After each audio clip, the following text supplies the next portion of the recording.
So we're here together today to execute initiation ceremony,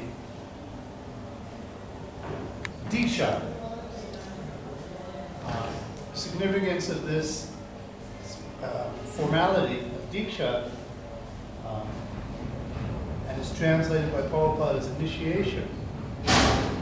To initiate a devotee as an official member of the Gaudiya Vaishnava Sampradaya.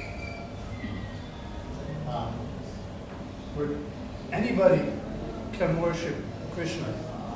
Anybody is allowed to try to chant Krishna's names.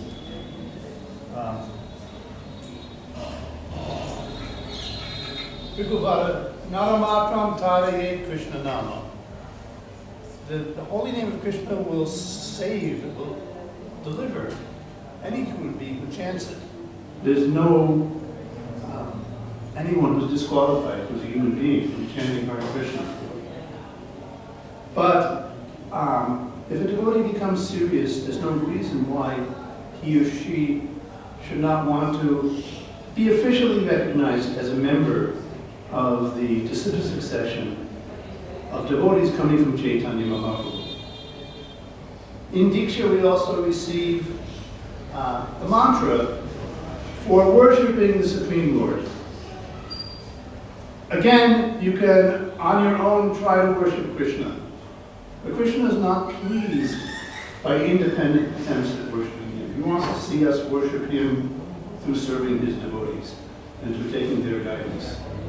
Therefore, according to the desire of Krishna, these Vaishnava Sampradayas, or official schools of Vaishnavism, has been set up. And if you want to officially worship the Supreme Lord, not just concoct some sentimental kind of worship, if you want to worship Krishna in the proper way, then you need to follow the standard path of the Vedas.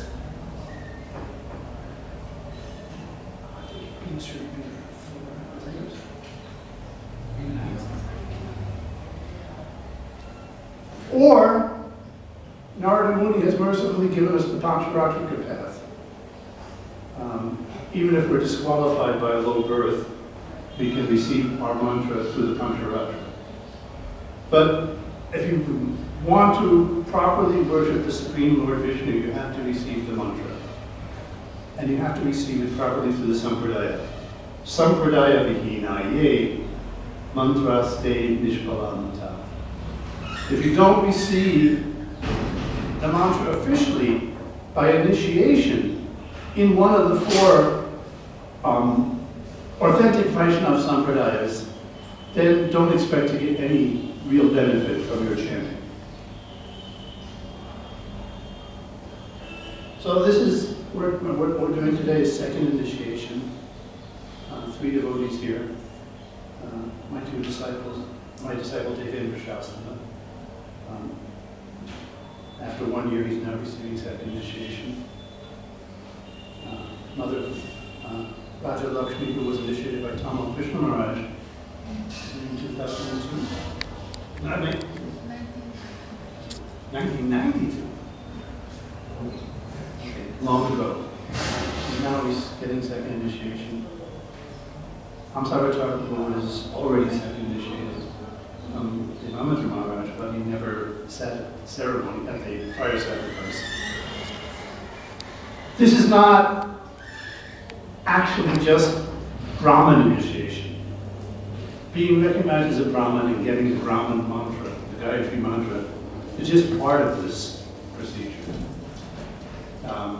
Vaishnava Diksha, becoming a Brahman is a material thing. And what we call Upanayana, receiving the Brahma Gayatri mantra, is a samskara. It's material activity. And the status of being a Brahman, being situated in the mode of goodness, and acting as and being recognized as a Brahman is material. We're not interested in becoming Brahmins for its own sake. If we can come to the mode of goodness and use that mode of goodness for Krishna's service, that we're interested in. Actually, in the tradition of the Gaudiya Vaishnavas, or even the other three Vaishnava Sampradayas, there's only one Diksha, not two. Initiation is one. But when you take initiation, you receive several things. You receive your spiritual name, you receive the word for Kundra, and the stamps, which we were instead as Tilak on our forehead, and the mantra. Without the mantra, you cannot engage in puja, in efficiently worshiping the Supreme Lord. So, actually, there's only one initiation. But Srila Bhaktisiddhanta Saraswati Thakur, when he was organizing his Gaudiya Math, he decided to divide the initiation into two installments. What we call first and second initiation. The mantra, the actual Vishnu mantra, the Gopal Gayatri mantra, was given only in the second initiation. So in effect, it's a single procedure that's been divided up into two installments. And that means that it's not really complete until the second initiation has been performed and you've received the mantra.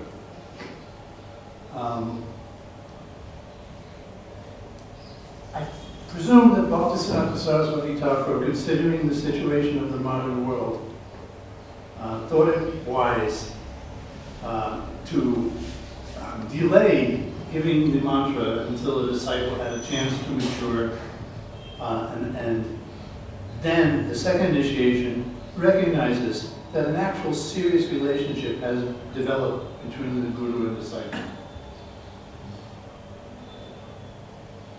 We're given the Hare-Krishna mantra. In fact, we're not just given it at the first initiation, we're given it the first time we encounter devotees. They tell us to chant Hare-Krishna. George Harrison told us to chant Hare-Krishna in the album. So it's not that we weren't allowed to chant Hare-Krishna before we were initiated. And we might question, what do we need this Gayatri mantra for? By chanting Hare Krishna, any human being, Hare Jai Shri Nimayita, Shri Giriraj Maharaj. Any human being is delivered just by chanting Harinam. Harinam. What do we need this old Gayatri mantra for?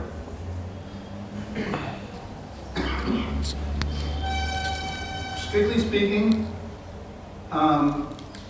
well, actually, the Vaishnavas recognize the need to receive the Gayatri mantra along with Krishna's names. If we're going to follow the Pancharatrika process and take initiation, and not be such avadutas that we totally neglect even taking initiation, if we're going to follow the process and do it the way that our acharyas have asked, that we accept a Vaishnava spiritual master, we take proper initiation, then that involves receiving the Vishnu mantra.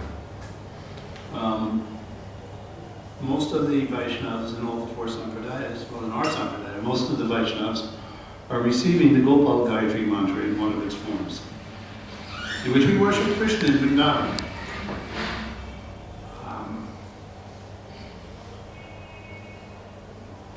Lord Brahma worships Krishna by the Gopal Gayatri mantra. The gopis in Vrindavan are worshipping Krishna by this mantra. All the great Vaishnavas. Not just the sadhakas, but those who are already perfect in ecstatic, spontaneous love for Krishna. They worship him with these mantras. It helps us in perfecting our chanting Krishna's names, chanting Krishna's Hare Krishna Maha Mantra, and in performing our devotional service in full purity and dedication. It helps us to practice chanting these Gayatri mantras that we receive. Gayatri means it delivers somebody. By chanting Gayatri, you get liberation. And unless you're liberated, you cannot serve Krishna in pure love. Brahma Bhuta Prasanatma